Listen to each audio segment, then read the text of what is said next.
Communicate करायचं प्रेसशी. कारण बऱ्याचशा वेळेला कम्युनिकेशन नसलं तर लोकांमध्ये गैरसमज निर्माण होतात आणि हे गैरसमज निर्माण झाल्यानंतर त्याचं उत्तर देणं आवश्यक असतं. तर एक गैरसमज असा आहे की आम्ही शिवसेनेमधून बाहेर पडलेलो आहोत. आम्ही अजूनही शिवसेने पक्षाचेच सदस्य आहोत. आम्ही सर्वजण शिवसेना पक्षाचे सदस्य आहोत. परंतु अनेक वेळेला असं होतं की पक्षाच्या आमदारांची जी मतं असतात या मताप्रमाणे काही निर्णय व्हायला लागतात. त्यांचे काही अधिकार असतात. त्यांच्या कॉन्स्टिट्युन्सीज आहेत. आपल्या राज्यामध्ये विविध कामं व्हावी अशी त्यांची अपेक्षा असते आणि ते सरकार चांगलं चालावं जी आपली जबाबदारी आहे. म्हणून आम्ही अनेक वेळा सुचवलेलं होतं आमच्या पक्षप्रमुखांना की आपण एक निर्णय घेऊया की ज्या युतीमध्ये आपण लढलो त्याच्याच बरोबर आपण राहूया. असा एक निर्णय सर्व आमदारांनी मिळून घेतलेला होता. प्रत्येक दिवस आम्ही उद्धव साहेबांना हे सांगत होतो आणि आमची अशी अजून सुद्धा समजूत आहे की पुढे सुद्धा ते आमचं ऐकतील. कारण ज्या वेळेला एवढी लोक सांगतात, एवढी लोक एकत्र येतात, त्यावेळेला त्याच्यामध्ये काहीतरी सबस्टन्स असणार. म्हणजे त्याच्यामध्ये काहीतरी असं आहे की जे सर्व लोकांना खटकलेलं आहे आणि याच्यामध्ये कोणी आम्हाला सांगितलेलं नाही की तुम्ही असं करा. आम्ही स्वतःहून हा निर्णय घेतलेला आहे आणि शिंदे साहेब हे मुळातच आम्हाला नेते म्हणून आदरणीय उद्धव साहेबांनी दिलेले आहे आणि त्याच्यामुळे त्यांच्या संपर्कामध्ये सर्व आमदार होते आणि सर्वांनी मिळून ठरवलं की आपण आपलं जे मत आहे हे आपण मत असंच ठेवावं आणि आम्ही आमचं मत तसंच ठेवणार आहोत. जे 2/3 बहुमताचा जो विषय आहे हा कॉन्स्टिट्युशनल रिक्वायरमेंट आहे की घटनात्मक तरतूद अशी आहे की तुम्हाला तुमचं मत वेगळं मांडायचं असेल तर तुम्हाला ते 2/3 बहुमत लागतं आणि ते 2/3 बहुमत आमच्याकडे आहे आणि त्याच्याचमुळे ज्या मीटिंग पूर्वीचे नेते बदलण्याच्या संदर्भात सुद्धा ज्या मीटिंग झाल्या त्याच्यामध्ये 16 ते 17 आमदार उपस्थित होते. ज्या वेळेला एखाद्या पक्षाचं रजिस्ट्रेशन होतं त्यावेळेला जेवढे निवडून आलेले आमदार असतात सगळे आपल्या पक्षाचं आणि त्या गटाचं रजिस्ट्रेशन करतात. त्याच्यामध्ये आमची संख्या 56 होती, आता ती 55 झालेली आहे आणि 55 आमदारांचा नेता बदलायचा असेल तर तो 16 लोक एकत्र येऊन तो नेता बदलू शकत नाहीत आणि त्याच्यामुळे जो काय निर्णय आदरणीय उपाध्यक्षांनी दिलेला आहे त्या निर्णयाला आम्ही चॅलेंज करणार आहोत कोर्टामध्ये आणि तो निर्णय आम्हाला मान्य नाही आणि घटनात्मक दृष्ट्या सुद्धा त्यांच्याकडे 2/3 बहुमत असतं. त्यांना आपला नेता निवडण्याचा अधिकार आहे आणि शिवसेना हा जो पक्ष आहे आपल्या विधिमंडळातला त्याचं नेतृत्व आदरणीय शिंदे साहेब करतायत. कोणीही आपला पक्ष सोडलेला नाही आहे आणि पक्षाचं नाव काय असेल तर आम्ही अनेक लोकांची चर्चा केली. हे पक्षाचं नाव नाही आहे. आम्ही स्वतःला काय म्हणायचं की आम्ही असंच म्हटलं की शिवसेनेपेक्षा आम्ही वेगळे आहोत का? नाही. तर आम्ही बाळासाहेबांचा विचार मांडणारी लोक एकत्र आलेलो आहोत. त्याच्यामुळे आम्ही आमच्याकडे म्हणताना हे म्हणतो परंतु आम्ही काय गटाचं नाव असं वेगळं मागितलेलं नाही. शिवसेनेमध्ये ही जी आपले सदस्य आहेत या सदस्यांची संख्या 2/3 पेक्षा जास्त असल्याने त्याचे नेते हे एकनाथजी शिंदे असतात.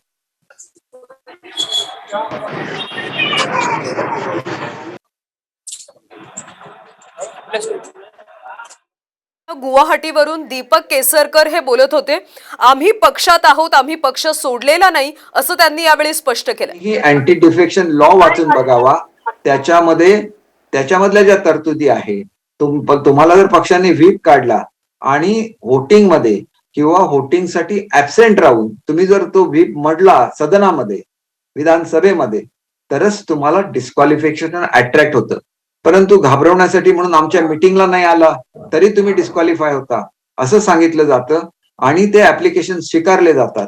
हे योग्य नाही असं मला वाटतं आणि त्याच्यामुळे कुठल्याही परिस्थितीमध्ये ज्या वेळेला निवडून येतो आमच्यामधलेच एक सभापती होतात, आमच्यामधलेच एक उपसभापती होतात, आमच्यापैकीच एक अध्यक्ष होतात आणि आमच्यापैकीच एक उपाध्यक्ष होतात.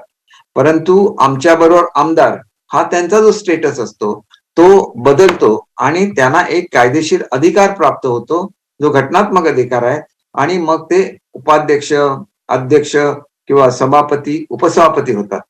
त्याच्यामुळे त्या पदाचं जी मान आहे ती शान आहे ते कायम महाराष्ट्रामध्ये ठेवली जाणार याची मला स्वतःला खात्री आहे आणि त्याच्यामुळे मला असं वाटतं की याच्यामध्ये कुठलीही अडचण येणार नाही आम्ही कोणीही पक्ष सोडलेला नाहीये आणि त्याच्यामुळे जे काय आज महाराष्ट्रामध्ये चुकीचं वक्तव्य केलं जातंय आणि लोकांना रस्त्यावर उतरण्याची जी भाषा केली जाते ही भाषा चुकीची आहे आणि त्याच्यामुळे मी सर्वांनाच आवाहन करतो, महाराष्ट्रातल्या तमाम जनतेला आवाहन करतो, सर्व शिवसैनिकांना आवाहन करतो की आपण रस्त्यावर येण्याची काहीही गरज नाहीये.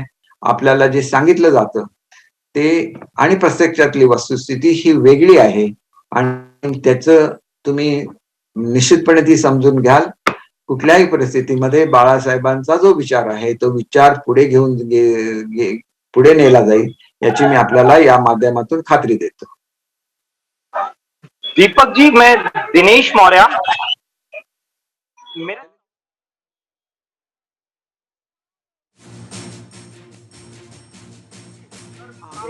एक प्रश्न की तुम्ही या सरकारचं समर्थन कधी काढणार आहे, त्याबाबत काही निर्णय झाला का? सर पहले गुवाहाटी से हूँ सलाम का हिंदी में काढण्याबाबत काही निर्णय झाला का? सर पहले हिंदी में पूरा जानकारी मिलने से अच्छा था। जरा सुनिए, मैं बाद में हिंदी में बात करूंगा। जो हिंदी के क्वेश्चन है, आप हिंदी खत्म होने के बाद हिंदी के क्वेश्चन पूछिए। अंग्रेजी जो है सर पहले आप मराठी पूरा खत्म कर लीजिए। हाँ, मराठीचा आपण सांगा। हे हमारे स्टेट से बोल रहे हैं तो दीपक जी, बाळासाहेबांचं नाव वापरायचं नाही सर हिंदी में बोलते पहले उसके बाद क्वेश्चन आंसर कर लीजिए सर नाव तुम्ही देऊ शकत नाही सर हिंदी में बोलते नाव तुम्ही वापरू शकत नाही त्याबद्दल आम्ही काय सांगाल? शिवसेनेच्या तिकिटावर निवडून आलेलो आहोत, त्याच्यामुळे आमच्याकडे 2/3 बहुमत असल्यामुळे आम्ही शिवसेनेचेच सदस्य आहोत, शिवसेनेच्या विधिमंडळाचे सदस्य आहोत. दीपक जी, मी बाळासाहेबांचं नाव आपण वापरू शकत नाही प्रश्न असा आहे की अपात्र आमदारांना आता नोटीस पाठवली जाणार आहे। को 5 बजे तक का जो टाइम दिया है डिप्टी स्पीकर ने, अपात्र आमदारांना नोटीस पाठवली जाईल। अपात्रतेची नोटीस संध्याकाळपर्यंत पोहोचेल। या नोटीसी संदर्भात काय भूमिका घेतली जाणार आहे? इसके बारे में थोड़ा सा बहुत बता दीजिए सर। देखिए, मैं आपको रिक्वेस्ट करता हूं कि मेरा मराठी में जो कहना था वो मराठी का कहना खत्म हुआ है। जब मैं हिंदी में बात करूंगा तो हिंदी के जो क्वेश्चंस है उसका आंसर करूंगा और जब अंग्रेजी में बात करूंगा तो अंग्रेजी के जो क्वेश्चन है उसका भी जवाब दूंगा। हमारे पास पूरा समय है, लेकिन शॉर्ट में प्रश्न पूछिए, मैं हर एक का जवाब। ठीक है सर, ठीक है सर हिंदी में एक बार बोल दीजिए, लाइव जा रहे हैं आप, हिंदी में एक बार बोल दीजिए आप। पहले मी ज्यादा कदम बोलते मराठी का सवाल अपात्र आमदारांना नोटीस मराठी वालों ने सवाल किया, संदर्भात आपण काय भूमिका घेणार आहे? त्या नोटिसा मिळाल्यात का? हे बघा, नोटिसा मुळात कशाबद्दल काढल्या तर आताच मी तुम्हाला सांगितलं की फ्लोअर ऑफ द हाऊसवर एखादा जर व्हीप काढलेला असेल तर तो व्हीप मोडला तरच त्याच्यामध्ये डिस्क्वालिफिकेशन आहे. तुम्ही एखाद्या पार्टीच्या मिटिंगला गेला नाही म्हणून तुम्ही डिस्क्वालिफाय होऊ शकत नाही. तुम्ही अँटी डिफेक्शन लॉ वाचून बघा. अशा तऱ्हेच्या ज्या आपण ज्याला हे म्हणतो युक्त्या असतो, या युक्त्या ज्यांच्याकडे बहुमत नाही अशी लोक वापरू शकतात. आज राष्ट्रवादी आणि काँग्रेसचं बहुमत संपलेलं आहे आणि त्याच्यामुळे त्या युक्त्या ते वापरू शकतील. आता त्याच्यामध्ये माझी अशी विनंती आहे की हे सगळं झाल्यानंतर जे काय कोणाशी बोलायचं असेल याचे अधिकार शिंदे साहेबांना दिलेले आहेत. शिंदे साहेब आपल्या पक्षाच्या सुद्धा संपर्कामध्ये आहेतच, त्याच्यामुळे त्यांना जो काय निर्णय घ्यायचा तो घेऊ शकतील. पण कुठल्याही परिस्थितीमध्ये आमचा पाठिंबा काँग्रेस आणि राष्ट्रवादीला नाही. दीपकजी, तुम्ही शिवसेना हा पाठिंबा नाही पाठिंबा नाही असं म्हणता।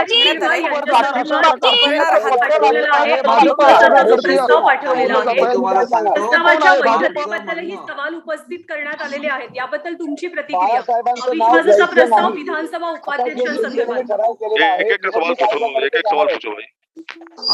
आपण एक वेळा एक प्रश्न विचारला तर त्याची मी उत्तर देऊ शकेन.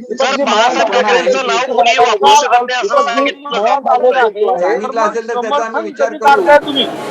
त्याचा आम्ही विचार करू. असं काय आमचा मुळात गट स्थापन झाल्यानंतर हा प्रश्न येईल. आजची तक्रार निवडणूक आयोगाकडे करणार आहे शिवसेना, त्याबद्दल तुमचं म्हणणं काय आहे? बाळासाहेबांचं नाव वापरायचं नाही. त्यांनी जर तशी केली आणि निवडणूक आयोगाने तशा सूचना दिल्या तर त्याचं पालन केलं जाईल. मग हा अँटी डिफेक्शनचा प्रश्न आहे. डिफेक्शनचा जो प्रश्न आहे त्याच्यामध्ये जे लिहिलेलं आहे की तुम्ही फ्लोर ऑफ हाऊसवर विरोधी मतदान करू शकत नाही किंवा दुसऱ्या पक्षात जाऊ नये, आमच्यापैकी कोणीही दुसऱ्या पक्षात गेलेला नाही हे मी तुम्हाला स्पष्टपणे सांगतो. स्पष्ट प्रश्न आहे की शिवसेना परंतु पक्षप्रमुख तुम्ही उद्धव ठाकरे यांना मानतायत की घेणार एकनाथ आहात. शिंदे यांना सेट जो आपण निर्माण केलेला आहे तो शिवसेनेचा पाठिंबा आपण काढून घेणार का? जी, आपण शिवसेनेचा पाठिंबा काढून घेणार आहात का? याला जोडून सर असा प्रश्न आहे याला शिवसेनेचा आम्हीच मुळात आणि याला शिवसेना जोडून असा आहोत ना. प्रश्न आहे, आज एकनाथ शिंदे का विधिमंडळ पत्रकार परिषद पक्षामध्ये घेत नाही? शिवसेना म्हणजे आम्हीच आहोत ना. मग आम्ही परंतु पाठिंबा या देऊ, आम्ही सरकारचा पाठिंबा पाठिंबा कशाला काढणार कोणाचा आहेत का? काढू? आम्ही कशाला कोणाचा पाठिंबा काढू? आम्ही शिवसेना आहोत, शिवसेनेमधून निवडून आलेलो आहोत. आमचा विधिमंडळामधला पक्ष आहे, त्याचे नेते शिंदे साहेब होते, त्यांना कोणीतरी काढण्याचा प्रयत्न केला म्हणून आम्ही 2/3 बहुमत आमचं सिद्ध करू. शिंदे साहेब हेच आमचे गटनेते राहतील. आपल्याला शिवसेना हायजॅक केली असं शिवसेना म्हणते. ठाकरेंचा ते नेते पाठिंबा म्हणतात की तुम्ही काढून हायजॅक घेणार करण्याचा प्रयत्न करताय शिवसेनेला. शिवसेनेला शिवसेना माझ्या टीकेला हायजॅक उत्तर केली, देतो. शिंदेनी असं म्हटलं जातंय. यावर उत्तर अपेक्षित आहे तुमचं. शिवसेनेला कोणीही हायजॅक केलेलं नाही. आम्ही शिवसेनेच्याच विचारांचे आहोत, बाळासाहेबांच्या विचाराचे आहोत. शिवसेना हायजॅक केली होती काँग्रेस आणि राष्ट्रवादी. महाराष्ट्र ज्या राष्ट्रवादीने महाराष्ट्रात तुम्ही सगळे परत कधी येणार त्या आहात हा राष्ट्रवादीने महत्त्वाचा मुद्दा आहे. आमचा पक्ष हायजॅक करण्याचा प्रयत्न केलेला होता. आमच्या आमदारांना पराभूत करण्याचा प्रयत्न केलेला होता. आमच्या खासदारांना सुद्धा त्रास होतोय. अशा परिस्थितीमध्ये शिवसेनेचं अस्तित्व टिकावं म्हणून हा निर्णय घेतलेला आहे. आज न उद्या आमचा दीपकजी निर्णय महाराष्ट्रात आमच्या परत कधी येणार आहात? सगळे पक्षाला आमदार महाराष्ट्रात परत कधी येतील? दीपकजी महाराष्ट्रात पुन्हा कधी येणार आहात? आणखी मेरा एक छोटा सा सवाल है आपसे। प्रश्न है महाराष्ट्रात तुम्ही कधी परत येणार आहात? सर्व जनतेच्या मनात राहणार आहे, मध्ये उपस्थित राहायचं आहे. दीपक जी हिंदी में एक सवाल था मेरा। बंडखोर उमेदवारांना महाराष्ट्रात उपस्थित राहायचं आहे, ते कधी राहतील? हिंदी में एक सवाल था। मी असं करतो, माझ्या महाराष्ट्रातल्या सगळ्या बांधवांना माझी विनंती आहे, मी संशोधन करतो, मी उशिरापर्यंत बसेन. आता हिंदीचे जे प्रश्न आहेत त्याला मी उत्तर देतो, इंग्रजीच्या दीपकजी, प्रश्नाला त्याआधी उत्तर माझा एक देतो. प्रश्न मग आहे. त्याला जेवढा वेळ वाटेल तेवढा वेळ दीपकजी बंडखोर उमेदवारांना नोटिसा बजावण्यात आलेल्या आहेत. या नोटिसा बजावण्यात आलेल्या आहेत. महाराष्ट्रात कधी येणार आहात? नोटिसा बजावण्यात आलेल्या आहेत. त्या नोटिसांना उत्तर दिलं जाईल. त्याला प्रिन्सिपल ऑफ नॅचरल जस्टिस असतं. आम्ही बाहेर आहोत, उद्या शनिवार रविवार आहे आणि हे गृहीत धरून 24 तासाच्या 48 तासाच्या नोटिसा देण्यात आलेल्या आहेत. एवढी कोणतीही अर्जन्सी नाही आहे. त्याला प्रिन्सिपल ऑफ नॅचरल जस्टिस आहे, त्यांनी 1 आठवड्याची मुदत द्यायला पाहिजे होती. ती मुदत आम्ही घेऊ त्यांच्याकडून, त्यांना विनंती करून, आणि आम्ही त्याची रीतसर उत्तरं देऊ. आणि माझी खात्री आहे की अँटी डिफेक्शन लॉ ज्याला लागूच होत नाही त्याला ओढून ताणून हा ऍक्ट लावण्याचा प्रयत्न करणं ही मुळात लोकशाहीची हत्या आहे. नक्कीच तुमच्याकडे पुरेसा आकडा आहे तर तुम्ही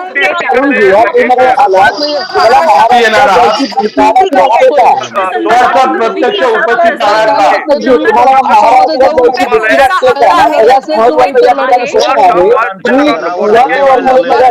महाराष्ट्रात कधी येणार आहात?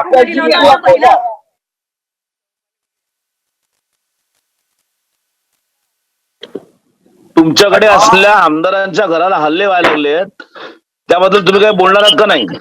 निश्चितपणे बोलणार आहे. मला त्याच्याच बद्दल बोलायचं आहे की या ठिकाणी आम्हाला यायला, आता प्लीज मध्ये बोलू नका, मी बोलतोय. आपल्याला सर्वांना विनंती आहे, मी आपल्या प्रश्नाचं उत्तर देतोय की इथं तुम्ही म्हणता की आम्ही महाराष्ट्रामध्ये आलं पाहिजे आणि इथं तेच राऊत बोलतात की आम्ही रस्त्यावर उतरणार. ते आमदारांच्या घरावर, आमदारांच्या ऑफिसेसमध्ये मोडतोड करत आहेत. अशा वेळेला मला एक आठवण करून द्यायची आहे महाराष्ट्राच्या कर्तव्यदक्ष मुख्यमंत्र्यांना की त्यांनी ज्यावेळेला मुख्यमंत्री पदाची शपथ घेतली त्याला घटनेची शपथ असते ती कोणाच्या बद्दल ममत्व किंवा कोणाच्याही बद्दल आकस न बाळगता मी माझं कर्तव्य पार पाडेन. आणि आता ते घटनात्मक कर्तव्य पार पाडण्याची वेळ आलेली आहे. त्यांनी ताबडतोब आदेश केला पाहिजे की सर्व त्यांचे जे कार्यकर्ते आहेत त्यांनी ही मोडतोड बंद करावी आणि कायद्याचं पालन करावं. हे घटनात्मक कर्तव्य आहे. सर एकच प्रश्न आहे सर, एकच प्रश्न आहे सर. मुख्यमंत्र्यांनाच आता आव्हान देत आहे, ते तुमचे पक्ष प्रमुख आहे, ते त्यांनाच आता आव्हान देत आहे. आवाहन केलं नाही, विनंती केलेली आहे. मुख्यमंत्र्यांना आव्हान देत आहे. ते अत्यंत कर्तव्यदक्ष मुख्यमंत्री आहेत, मुख्यमंत्री आहेत. त्यामुळे मी त्यांना आठवण करून दिली की हे तुमचं कर्तव्य आहे. हे कर्तव्य त्यांनी पार पाडावं. सगळे आमदार कधी येतील? शिवसेनेच्या घटनेनुसार पक्षप्रमुखांना सर्व अधिकार आहेत. तर सर तुमच्या गटाच्या अतिशय विश्वासू म्हणून मातोश्री आणि उद्धव साहेब कायम आपल्याकडे बघत होते. तर आपण देखील त्या गोटात शिंदे गटामध्ये सहभागी झालात. उद्धव ठाकरेंना एकाकी पाडले असं वाटत नाही का? अजूनही मी विश्वासू आहे. एक गोष्ट लक्षात ठेवा, बाळासाहेब अपेक्षित होतं महाराष्ट्रामध्ये करून दाखवलेलं आहे. त्याच्यामुळे विश्वासार्हता आणि एकनिष्ठता याच्याबद्दल मला कोणी सांगू नये. मी एक वेळा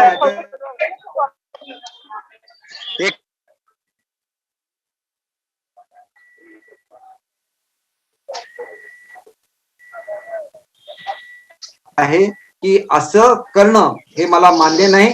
आणि असं जर होत असेल आमदारांच्या संदर्भात तर मी ह्याच्या संदर्भात वेगळा निर्णय घेणार. हे मी जाहीरपणे प्रेस घेतली, त्याच्यामध्ये सांगितलं आणि नंतर मी मुंबई सोडलेली आहे. ज्या वेळेला महाराष्ट्रामधली ही परिस्थिती बदलेल त्यावेळेला आम्ही मुंबईमध्ये येऊ. आमचा गट आहे तो स्थापन करण्याचा आम्हाला घटनात्मक अधिकार आहे आणि आमचा घटनात्मक अधिकार आम्हाला मिळाला पाहिजे आणि तो मला मिळावा. ही घडलं पाहिजे महाराष्ट्रामध्ये. आणि महाराष्ट्रामध्ये जर घटनेचं उल्लंघन होत असेल तर मग त्याच्यासाठी कोर्टाचा मार्ग मोकळा आहे. आता मी हिंदी में बोलू का? म्यूट केला, तुम्ही बोला. मैं अभी हिंदी में बात करता हूं. देखिए, हम लोग अभी भी शिवसेना में हैं. जो एक मिसअंडरस्टैंडिंग फैली जा रही है कि हम लोगों ने शिवसेना छोड़ी है, ऐसी कोई भी बात नहीं है. हम सिर्फ अपना गट अलग कर रहे हैं और जो बाला साहब की विचारधारा है कि हम किस दिशा में जाना चाहते हैं, इसके बारे में हमने हमारे पक्ष प्रमुख जी को बार बार विनती की थी कि हमें इसी दिशा में जाना है. और हमारा जो कहना था हमने उनको बोल दिया है. उनको मान्य करना ये न मान्य करना ये उनका अधिकार है. लेकिन जिस राह पे हमको चलना है उस राह पे चलने के लिए हमारे पास जो बहुमत चाहिए वो बहुमत हमारे पास है. 2/3 बहुमत हमारे पास है. हमारे गट को क्या कहा जाए, या हम अगर शिवसेना है तो उस शिवसेना को क्या कहा जाए. अगर उसमें बाला साहब का नाम नहीं यूज करना है, ये बोल रहे कोई महाराष्ट्र से कि वो इलेक्शन कमीशन को बोलेंगे, तो उनकी जिम्मेदारी. हमने अभी कुछ भी क्लेम नहीं किया. हमारा क्लेम इतना ही है, हम शिवसेना के सदस्य हैं और रहेंगे और हमारा अलग गुट रहेगा. क्योंकि जो नए नेता चुने गए हैं उनको चुनने का अधिकार बहुमत से ही होता है. वो बहुमत वहां पे नहीं था. मैं भी उस मीटिंग में प्रेजेंट था. मैंने देखा है कि 16 से 17 से ज्यादा लोग वहां पे उपस्थित नहीं थे.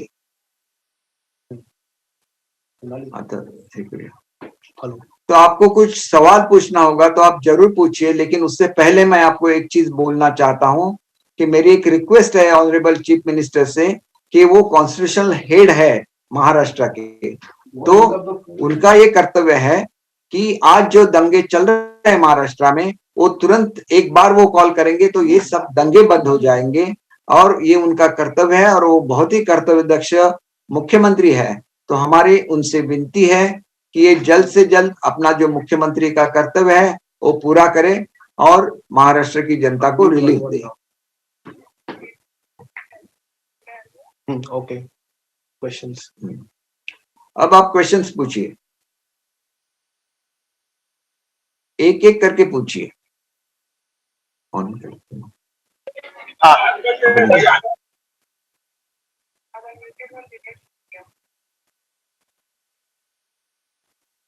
आपण हे करू शकतो ना, कोणाला चूज करायचं. नाही, त्यांना हात दाखवतात त्यांना hello Deepak sir, Urvashi Khona this side from News X and India News. Yes. Sir आपसे दो चीजें, ये सवाल है। एक तो ये कि क्या आप अभी भी उद्धव ठाकरे को अपने हेड मानते हैं? बाला साहेब आपके नेता है, उद्धव ठाकरे आपके नेता है, या एकनाथ शिंदे आपके नेता है? दूसरा सर, ये जो नोटिस है इनको आप किस तरह से रिस्पॉन्ड करेंगे? क्योंकि उनका ये कहना है कि शेड्यूल 10 के हिसाब से आपको किसी के साथ मर्ज होना होगा, तो क्या प्रहार या बीजेपी होगा या किस तरह से चीजें होगी? नहीं, मर्ज होने की जरूरत नहीं है। जिन्होंने भी अपना अलग गुट बनाया था उनको अलग बैठने की व्यवस्था हर जगह पे हो चुकी है, होती है। जब मुंबई कॉर्पोरेशन में अलग गट बना था मनसे का, तो उनको अलग से रिकॉग्निशन दी गई थी। तो ये सब बातें होती रहती है और जो भी अरेंजमेंट होगा, हम लोग मर्ज नहीं हो रहे। आपके सवाल का जवाब है कि हम किसी भी पार्टी में मर्ज नहीं हो रहे। सेकंड केसरकर जी, आपको मेरी आवाज आ रही है? केसरकर जी, हाँ, बोलिए। मैं दिनेश मौर्य, इंडिया टीवी से। मेरा सवाल ये है कि आज संजय राउत ने कहा है कि बाला साहब, अगर आप लोग, जो आप बागी ग्रुप है, अगर आपको किसी का नाम इस्तेमाल करना है तो अपने पिता का नाम का इस्तेमाल करिए, शिवसेना के बाप जो है उनके नाम का इस्तेमाल मत करिए। तो आप क्या जवाब देंगे संजय राउत को? उन्होंने जो बात कही वो हम लोग इसके बारे में जरूर सोचेंगे। हमारा नाम तो शिवसेना है ही है, तो उसमें और ऐड नहीं करना। ऐसे उनको लगता है तो हम लोग उसको शिवसेना बोलेंगे, उनका हम लोग आदर करेंगे। अच्छा, लेकिन साथ ही में सर वो कह रहे कि आप बाला साहब की विरासत को, बाकी के लाखों लोगों को भी बोलना चाहिए, बाकी के लोगों को एक एक करते थे। दुसरं नातं हे करा। सोनाली, दुसरा हात ते हे आहे ना, ऑनलाईन मराठी बातम्या लिहिल्या. दीपक जी, माझा प्रश्न आहे की तुम्ही गट निर्माण करणार आहात, तुम्ही म्हणालात की तुम्ही विलीनीकरण नाही करणार, तर मग गटाचं तुमचं नाव काय असेल? म्हणजे शिवसेना बाळासाहेब? बघा, लोकांचं मागणी अशी होती आमच्या सदस्यांची की शिवसेना बाळासाहेब असं ठेवलं पाहिजे, पण यांचं म्हणणं आहे की तुम्ही बाळासाहेबांचं नाव वापरू शकत नाही वगैरे असं ते म्हणतात. त्यांच्या म्हणण्याचा आम्ही निश्चित विचार करू आणि नुसतं शिवसेना करू. बरं दीपक जी, आकडा आहे तुमच्याकडे, मग तुम्ही मुंबईत का येत नाही, महाराष्ट्रामध्ये का येत नाही? आकडा आहे, परंतु दबावाखाली जे निर्णय होतात ते बघितले तर महाराष्ट्रामध्ये सध्या येणं सेफ वाटत नाही. तुम्हीच चित्र दाखवतायत कशा रीतीने महाराष्ट्र पेटवण्यात आलेला आहे, आणि हा पेटवण्यामध्ये ज्या व्यक्तीने रस्त्यावर उतरायला सांगितलेलं आहे त्या व्यक्तीवर कोणतीही कारवाई महाराष्ट्र शासनाने केलेली नाही. असं जर दुसऱ्या कोणी सांगितलं असतं की रस्त्यावर उतरा आणि दंगली करा, तर तुम्ही त्याला सोडलं असतं का? मी या खात्याचा मंत्री राहिलेलो आहे, ताबडतोब तुम्ही त्याच्यावर कारवाई केली असती की नाही? शेवटी लॉ अँड ऑर्डर फेल्युअर व्हायला देऊ नका, आणि मग आपण म्हणायचं की लॉ अँड ऑर्डर फेल्युअर नाही झालेलं आणि मग केंद्राने हस्तक्षेप करू नये असं तुम्ही म्हणू नका. तुम्ही ते लॉ अँड ऑर्डरचे जे नॉर्म्स आहेत ते पाळा, कारण तुमचं ते घटनात्मक कर्तव्य आहे. दीपक जी, उद्धव ठाकरे असं म्हणतात की तुम्ही इथे येऊन का बोलत नाही? तुम्ही इथे या, तुम्ही आमची माणसं आहात, तुम्ही आमच्या शिवसैनिक आहात, इथे या आणि इथे बोला. मग इथे का तो संवाद होत नाही? संवाद आम्ही केला ना मॅडम. येण्यापूर्वी मी उद्धव साहेबांना भेटलो, त्यांच्याशी बोललो, 5 सिनियर मिनिस्टर्स त्यांच्याशी बोलले. आमचं जे म्हणणं आहे आम्ही आदरणीय उद्धव साहेबांना सांगितलं. अजूनही त्यांनी त्याच्यावर विचार करावा. आणि मला एवढंच सांगायचं आहे की तुम्ही रस्त्यावर उतरण्याची भाषा आदरणीय राऊत साहेबांनी केलेली आहे, परंतु आम्ही इलेक्शन लढवली ती सेना भाजप युती म्हणून लढवली. ज्यावेळेला आम्ही भाजपला सोडलं त्यावेळेला भाजपची रस्त्यावर उतरले का लोक? उतरले नाहीत. खरं तर आम्हाला युती म्हणून मतदान झालेलं होतं, नाही केलं त्यांनी. तसंच जे काय होईल पुढच्या काळामध्ये, जो निर्णय होईल तो स्पोर्टिंगली स्वीकारला पाहिजे. तुम्ही आजच का म्हणता की आम्ही भाजप बरोबर जाणार आहे?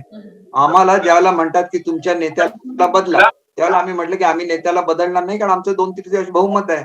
ज्यांचं 2/3 बहुमत आहे ते त्याला मान्यता आहे घटनेने, ती मान्यता आम्हाला मिळावी. आता ती का पेंडिंग ठेवली हे तुम्ही उपाध्यक्षांना विचारलं पाहिजे. तो त्यांचा प्रश्न, त्यांचा प्रियोगिटिव्ह आहे. ती फार मोठी पोस्ट आहे, त्याच्याबद्दल मी काहीच बोलणार.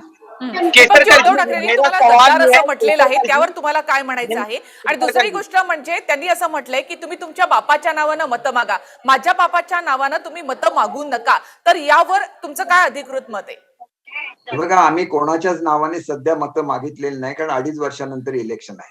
आणि त्यांना मला एवढंच सांगायचं आहे की आम्ही कुठल्याही पक्षामध्ये उभं राहून निवडून आलेलो आहोत. त्याच्यामुळे फक्त शिवसेनेच्या नावावर लोक निवडून येत असतील तर सगळी लोक ज्यांना उभं केलेलं आहे शिवसेनेने सगळ्याच्या सगळ्यांना निवडून आले असते.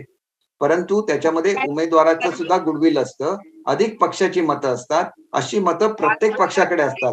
जशी ती शिवसेनेकडे आहेत, तशी ती काँग्रेसकडे आहेत, तशी ती राष्ट्रवादीकडे आहेत आणि तशीच ती भाजपकडे सुद्धा आहेत. म्हणून जो पक्ष आपलं त्याचं असलेलं लोकांमधलं त्यांचं मतदान अधिक चांगला उमेदवार देतात, त्यांचे उमेदवार निवडून येतात. आज तरी महाराष्ट्राच्या विधानसभेमध्ये किमान 70 ते 80 उमेदवार असे आहेत की किंवा 100 उमेदवार असे आहेत की ते कुठल्याही पक्षाच्या चिन्हावर उभे राहिले तरी ते निवडून येतात. आपल्याकडे विखे पाटलांचं उदाहरण आहे. पूर्वी ते काँग्रेसचे नेते होते, भाजपच्या चिन्हावर उभे राहिले, भाजपवर निवडून आले. अशी लोक असतात, कारण त्यांचं काम त्यांच्या मतदारसंघात असतं, त्यांच्या जिल्ह्यामध्ये असतं. तर आपण त्याला चॅलेंज करू शकत नाही. ही एक बोलण्याची पद्धत आहे राऊत साहेबांची आणि ती पद्धत आम्ही फारशी सिरियसली घेत. दीपकजी, म्हणजे तुमच्या सगळ्यांच्या मनामधली खदखद ही पक्षप्रमुख म्हणून उद्धव ठाकरे यांना कधी कळलीच नाही असं तुम्हाला म्हणायचंय का? नाही बघा, असं नाही आहे. साहेब प्रत्येकाला समजून घेतात, पण निर्णय घ्यायला जो वेळ होतो या वेळेमध्ये लोकांची नाराजी वाढते. केसरकर जी, क्या आप जो है दिल्ली जाने वाले हैं या फिर आपका कोई दल गुजरात आने वाला? बातचीत की प्रक्रिया क्या शुरू हुई है? देखिए, पहले हमारा गट को रिकग्निशन देनी चाहिए. वो रिकग्निशन देने के लिए इतना समय निकाल रहा है, तो हम अगर वो नहीं दे रहे तो हम कोर्ट में जाएंगे. हमारा वहां पे जो एग्जिस्टेंस है, कितने सदस्य है, हम प्रूव करेंगे और हम वहां से ले लेंगे अपना मान्यता. साथ ही में सर ये भी है कि शिवसेना की तरफ से कहा जा रहा है कि आप लोगों ने अपनी नाराजगी उद्धव जी को पहले बताई नहीं थी, जबकि 1 साल पहले एक हाई लेवल मीटिंग हुई थी इसी मुद्दे पर. उस बारे में थोड़ा सा रोशनी डालिए. देखिए, आज तो मैं इस पे रोशनी नहीं डालूंगा, क्योंकि कुछ चीजें ऐसी होती है जो डिस्क्लोज नहीं की जाती एक रिस्पेक्ट की वजह से. इसीलिए मैंने कहा था कि शांतता बनाए रखिए. हम लोग आपका जो रिस्पेक्ट है कायम ही रखेंगे, क्योंकि हमारे दिल में है वो रिस्पेक्ट है. आपको लगता है कि बाला साहब के नाम का इस्तेमाल करके जो है मौजूदा जो शिवसेना है बार बार बाला साहब के नाम का इस्तेमाल कर अपना बचा कुचा बेस बचाने की कोशिश कर रही है, क्योंकि उन्हें संगठन टूटने का डर सता रहा है? देखिए, उनका संगठन कोई भी नहीं तोड़ रहा है. ये उनकी एक उनका भ्रम है कि कोई हमारा संगठन तोड़ना चाहते हैं. हम भी उस संगठन के मेंबर हैं, आज भी मेंबर है, कल भी रहेंगे. आपको क्यों लगता है कि हम उसको तोड़ने वाले हैं? और कल जाके उद्धव साहब को जब हकीकत का पता चलेगा तो शायद ये भी वो निर्णय लेके हमने जो किया था वो सही नहीं लग रहा है लोगों को, तो हम अपना डिसीजन बदलते हैं. उनका वो ऑप्शन है, वो तो नेता है, वो कुछ भी कर सकते हैं. आपको लग रहा है कि कुर्सी के मोह की वजह से अब तक मेजॉरिटी नहीं होने के बावजूद भी आप लोग को मौका नहीं दिया जा रहा है, आप लोग की सच्चाई कबूल नहीं कर रहे हैं? नहीं, ऐसे बिल्कुल नहीं. हमारे नेता पे मैं कुछ भी आरोप नहीं लगाऊंगा.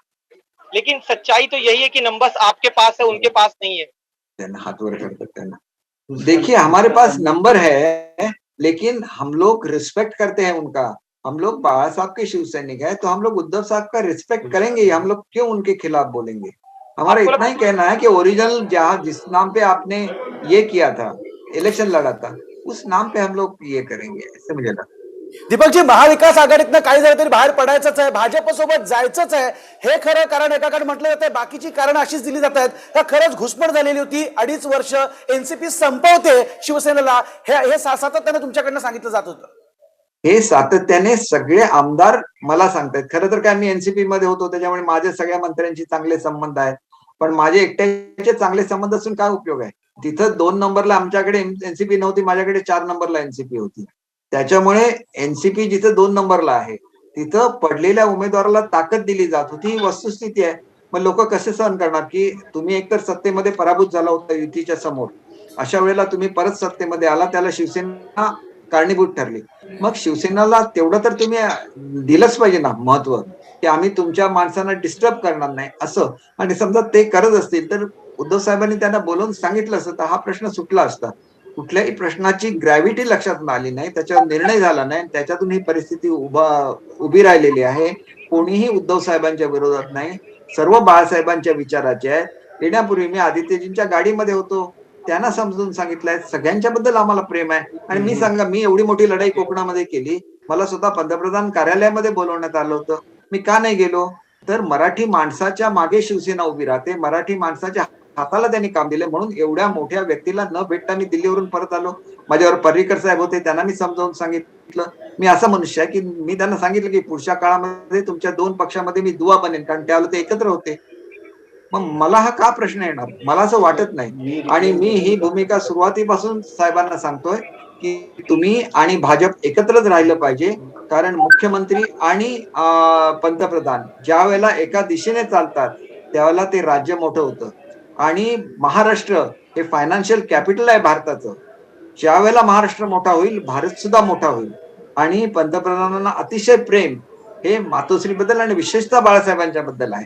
आणि असं असताना जर तुम्ही केवळ अशासाठी भूमिका घेतली की राज्यातले कोणीतरी आपल्याला त्रास देतात, तर तिथं ते बोललं जाऊ शकलं असतं. ही लोक आम्हाला त्रास देतात, तुम्ही बोलू शकलं असतं. ते सर्वोच्च न्यायालय आहे भारताचे.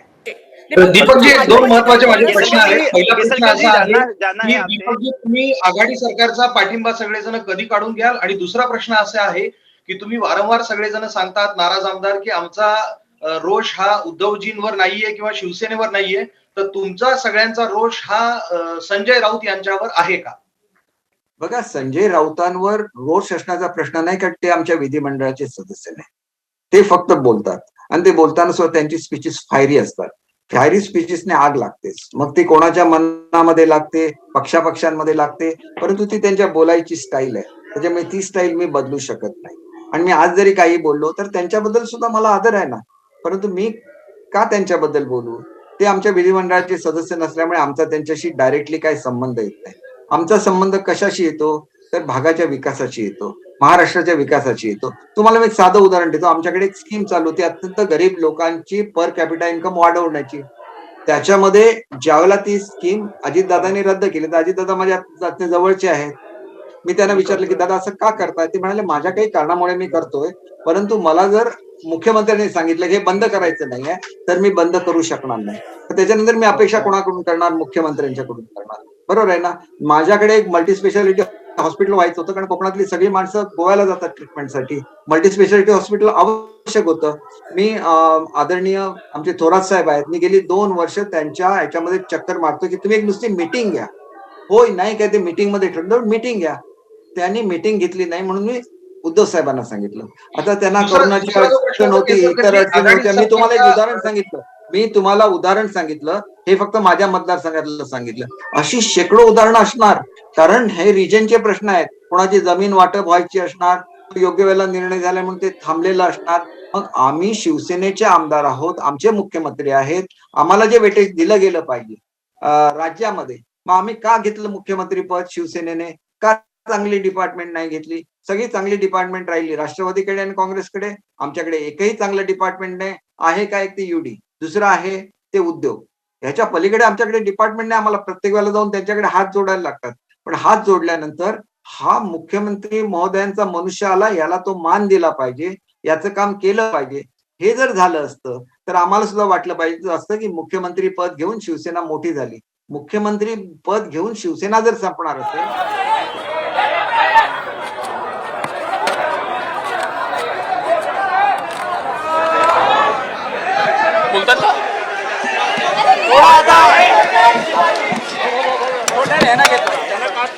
थोडा रिक्वेस्ट आहे आता मीडिया जायला रस्ता दिला, गाडी जायला रस्ता आरामशीर काही करू नको. अरे खाली पोडियम घ्या, गाडी जायला रस्ता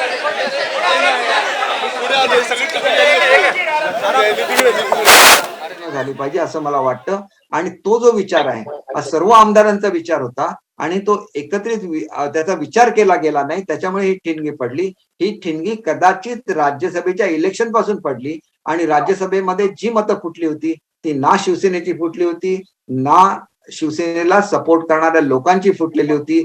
आम्हाला जे लोक मतदान करण्यासाठी देण्यात आलेली होती आमच्या मित्र पक्षांकडून ती फुटली होती, असं संजय राऊतांनी स्वतः सांगितलेलं आहे. मग त्याच्यावर काय निर्णय झाला हे आम्हाला सांगण्यात आलं नाही, आम्हाला विश्वासात घेण्यात आलं नाही. लोक मात्र शिवसेनेच्या लोकांकडे बोट दाखवत असे की ह्याच लोकांनी विरोधी मतदान केलं. आणि मग त्याचा खुलासा व्हायला पाहिजे होता, त्याचं कारण शोधून काढायला पाहिजे होतं. ते काढलं नाही, ते लोकांना सांगितलं गेलं नाही. त्याच्यामुळे त्याचा उद्रेक हा MLCच्या इलेक्शन मध्ये झाला. आणि त्याचा हा तुमचा रोष यांच्यावर आहे का?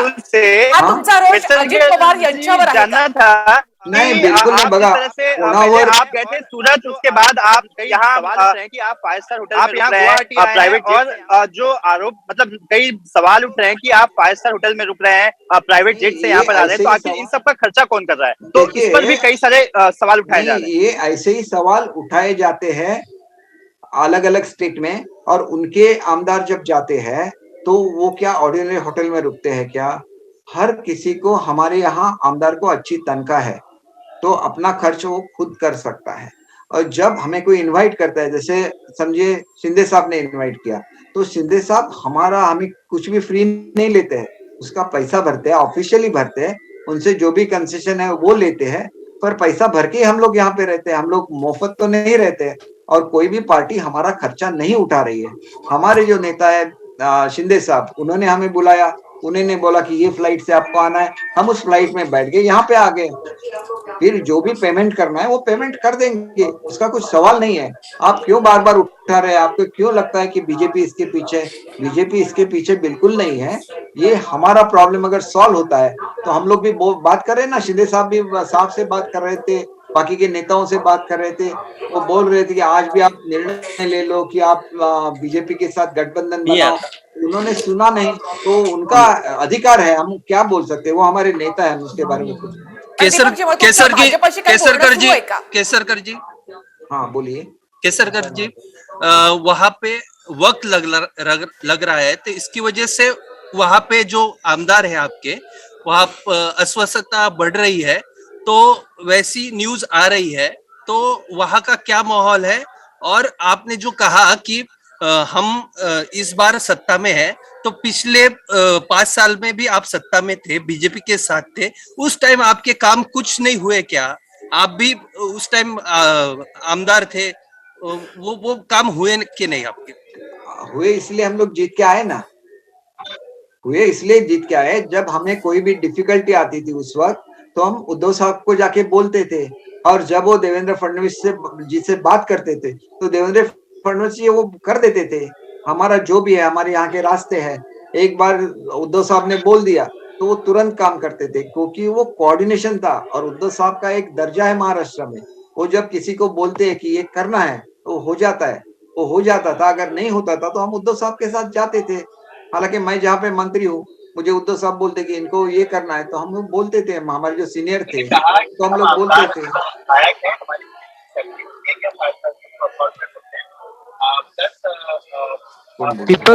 केसरकर जी, एक म्हटलं जात आहे की तुम्ही ईडीच्या भीतीमुळे भाजप सोबत गेलेला आहे, नेमकं काय कारण आहे? ईडीमुळे तुम्ही भीती किती लोकांना वाटते? तुम्ही एक गोष्ट लक्षात घ्या, 1 2 3 बाकीचे तर सर्वसामान्य शेतकरी आमदार आहेत ना, त्यांना ईडी काय लागते? त्यांना ईडी लागत नाही, बरोबर? त्यांना प्रेम लागतं, प्रेमाची कमतरता झाली, भेटीची कमतरता झाली, आणि भेटणारा कोण होतं? एकमेव एकनाथ शिंदे साहेब, त्याच्यामुळे ते प्रेम वाढलं।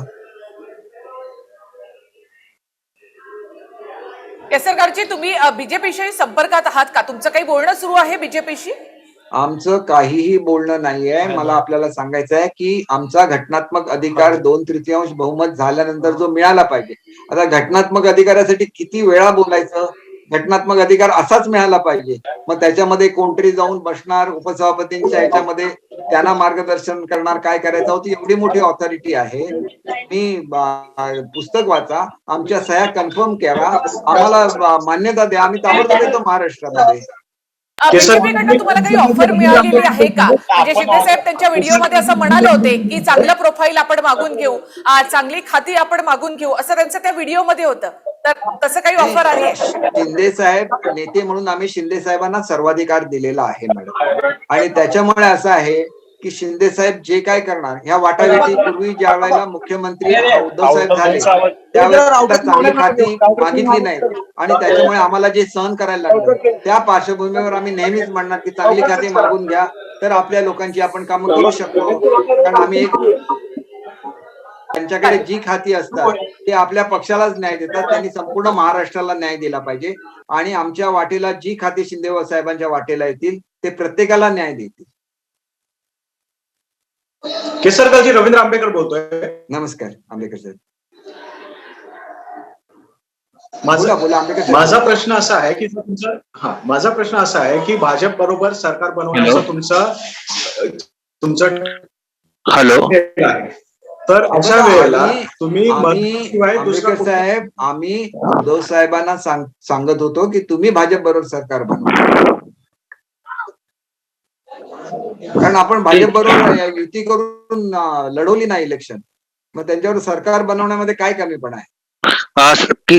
केसरकर जी एक सवाल माझा मुद्दा टेक्निकल मुद्दा प्रश्न असा आहे की आहे तुम्ही म्हणताय केसरकरजी, प्रश्न असा आहे की तुम्ही म्हणताय की भाजपची कोणती साथ आम्हाला नाही. तुमचा गट फॉर्म झाल्याच्या नंतर तुम्ही काय करणार? माझा मुद्दा टेक्निकल आहे. भारतीय जनता पक्षाबरोबर जर सरकार बनवण्याचा तुम्ही ठरवलेला आहे तर मर्जर न तुमच्याकडे कायदेशीर. हे बघा, हे लोक ज्यांना हा गट फॉर्म करतोय आम्ही, त्यांना भीती दाखवण्यासाठी म्हणतात की तुम्हाला भाजपमध्ये गेलंच पाहिजे. असं काही नाहीये. तुम्ही स्वतंत्र गट म्हणून बसू शकता. अनेक वेळेला हे घडलेलं आहे आणि स्वतंत्र गट म्हणून त्या ठिकाणी मान्यता मिळालेली आहे. तुम्ही एक गोष्ट लक्षात घ्या की ज्या वेळेला राणेसाहेबांनी सोडली शिवसेना, त्यावेळेला त्यांच्याकडे पुरेशी स्ट्रेंथ नव्हती. फक्त 20 आमदारांना घेऊन ते बाहेर पडले, म्हणून त्यांना राजीनामा द्यायला लागला आणि म्हणून त्यांना नवीन इलेक्शन लढवायला लागली. ज्यांच्याकडे 2/3 मेजॉरिटी कोणाची होऊच शकत नाही असं आजपर्यंत महाराष्ट्रामध्ये बोललं जात होतं. त्याच्यामुळे आम्ही बघायचो की काँग्रेस सगळ्यात कमी संख्या आहे तर त्यांची 2/3 कोणतरी फोडतंय का, राष्ट्रवादीचे काय फोडतंय का, पण तसं घडलंच नाही. आमच्याच पक्षामध्ये असं व्हायला लागलं की आमदारांचं कोण ऐकत नाही, आमदारांना कोणाची भेट मिळत नाही आणि त्यांचे मतदारसंघामध्ये पुढे ते पराभूत होतात की काय, अशी परिस्थिती ज्यावेळेला निर्माण व्हायला लागली त्यावेळेला आमच्याच आमदारांनी हा घेतलेला निर्णय आहे. तो निर्णय आम्ही पक्षप्रमुखांना कळवलेला आहे. पक्षप्रमुखांनी त्या निर्णयाचा सहानुभूतीपूर्वक विचार करावा आणि आज सुद्धा आम्ही सांगतो त्याप्रमाणे महाराष्ट्रामध्ये घडलं तर महाराष्ट्राचा विकास होईल, शिवसेना सुद्धा मोठी होईल असं आम्हाला वाटतं. आणि ती शिवसेना मोठी करण्यासाठी जे कष्ट करायला लागेल ते आम्ही करायची आमची तयारी आम्ही पुरेसा करतो. आता सॉफ्ट करू. एबीपी माझाचा एक तांत्रिक मुद्द्यावरनं प्रश्न आहे. नरहरी झिरवाळ यांच्या विरोधातला अविश्वासाचा प्रस्ताव तुमच्या गटानं नेमका कसा दिला होता? कारण तो ऑनलाईन आला, तो एका ईमेल आयडी वरनं आला ज्याची पडताळणी अजून करणं बाकी आहे. तो फेटाळलाय प्रस्ताव नेमका कसा दिला गेला होता? आपल्यावरचाच प्रस्ताव फेटाळणं हे मॅडम कितपत योग्य आहे, किती नीतिमत्ता त्याच्यामध्ये आहे हे आपण विचार केला पाहिजे. आणि तुम्हाला त्याच्यामध्ये अधिकचं काय पाहिजे असेल तर तुम्ही ते मागून घेतलं पाहिजे. कारण प्रस्ताव ज्या व्यक्तीकडे असेल, म्हणजे आरोपी आणि जज एकच असू शकत नाही वस्तुस्थिती आहे. परंतु महाराष्ट्रामध्ये काय झालंय की दुर्दैवाने आज आपल्याकडे सभापती नाहीत आणि अध्यक्ष नाही आणि त्याच्यामुळे उपाध्यक्ष आणि उपसभापतींकडे ही जबाबदारी आलेली आहे. शेवटी या एवढ्या मोठ्या पोस्ट आहेत की त्यांच्या विरुद्ध आम्ही काय बोलू शकत नाही. आम्ही फक्त त्यांच्या विरुद्ध अविश्वासाचा ठराव मांडू शकतो. आणि समजा त्यांनी तो फेटाळला तर आम्ही गव्हर्नरकडे ते देऊन त्यांना विधानसभेचं अधिवेशन बोलवण्याची मागणी करू शकतो आणि विधानसभेच्या अधिवेशनामध्ये त्या ठरावावर मतदान होऊ शकतं आणि त्याच्यानंतर त्यांचा निर्णय होऊ शकतो. पण जनरली एक असं आहे की ज्या वेळेला एखाद्या व्यक्तीवर अविश्वासाचा ठराव येतो, आता त्यांनी काय केलं हे सगळ्या टेक्निकल गोष्टी करतात. आम्ही अगोदर अविश्वासाचा ठराव दिलेला आहे, त्याच्यानंतर डिस्क्वालिफिकेशनचे ऍप्लिकेशन आले तर डिस्क्वालिफिकेशनचे ऍप्लिकेशन आपण हे करता आणि अविश्वासाचा ठराव अगोदर आलेला तो का नाही एंटरटेन करत? कारण तुम्हाला काही टेक्निकॅलिटीज निर्माण करायच्या आहेत. टेक्निकॅलिटीज निर्माण केल्या तरी आमचं काही म्हणणं नाहीये. ज्या वेळेला आमदार कोर्टात जातील त्याला उघड आहे की त्यांच्याकडे संख्या आहे आणि ज्यांच्याकडे संख्या आहे त्यांना न्याय मिळालाच पाहिजे असे आतापर्यंतचे सर्वच्या सर्व निर्णय आहेत. त्याच्यामुळे केवळ तुमच्याकडे ते पद आहे म्हणून तुम्ही जर मॅनिप्युलेट करण्याचा प्रयत्न केला तर मग नाईलाजास्तव कोर्टामध्ये जायला लागतं. त्याच्यामध्ये त्यांच्याबद्दल डिसरिस्पेक्ट नसतो, परंतु न्याय प्रत्येकाला मिळाला पाहिजे ही भूमिका असते.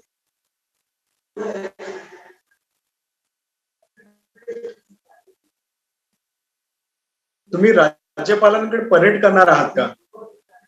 आवश्यकता असेल तर आम्ही परेड करू, कारण आमच्याकडे खरीच लोक आहेत. तुम्ही ते व्हिडिओवर बघता, त्यांचे पर्सनल व्हिडिओज आम्ही काढलेले आहेत की त्याच्यामध्ये आम्ही आमच्या स्वखुशीने इथं आलोय, आम्ही व्यवस्थित इथं आहोत, सगळं त्याच्यामध्ये लिहिलेलं आहे. आणि व्हिडिओ कॉन्फरन्सिंगवर आता अख्खं गव्हर्नमेंट चालतंय तर व्हिडिओ कॉन्फरन्सिंगवर बोलावं ना कोणी ते आमच्याशी, काही हरकत नाहीये. ती सुविधा आहे ना. करोनामध्ये मीटिंग कशा होत होत्या, सगळ्या व्हिडिओ कॉन्फरन्सिंगवर होत होत्या. घ्या तसं व्हिडिओ कॉन्फरन्सिंग.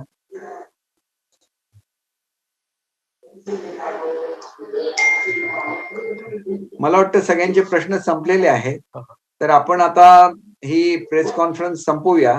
जर कोणाला इतर काही पर्सनली विचारायचं असेल तर मी आपल्याला उपलब्ध होईल. फक्त 6 ते 7 माझ्या जिल्ह्यातल्या पत्रकारांशी एक व्हिडिओ कॉन्फरन्सिंग म्हणजे आपल्यासारखं झूमद्वारे मीटिंग आहे.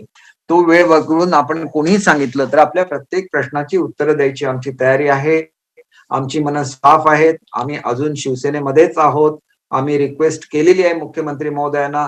विषय दुसराच निघतो. आम्ही रिक्वेस्ट काय केली आहे की सेना भाजप एकत्र यावं. ते काय म्हणतात की मी राजीनामा देतो. राजीनामा कोणी मागितलेलाच नाही. लोकांना भावनिक हे करायचं असं होऊ नये. शेवटी ते नेते आहेत आणि त्यांनी पक्ष एवढा बाळासाहेबांच्या नंतर चालवलं, त्यांच्याकडून आमच्या वेगळ्या अपेक्षा आहेत. त्या अपेक्षा पूर्ण व्हाव्या एवढीच आम्ही ईश्वरचरणी प्रार्थना करतो. थँक्यू. नमस्कार. आभार.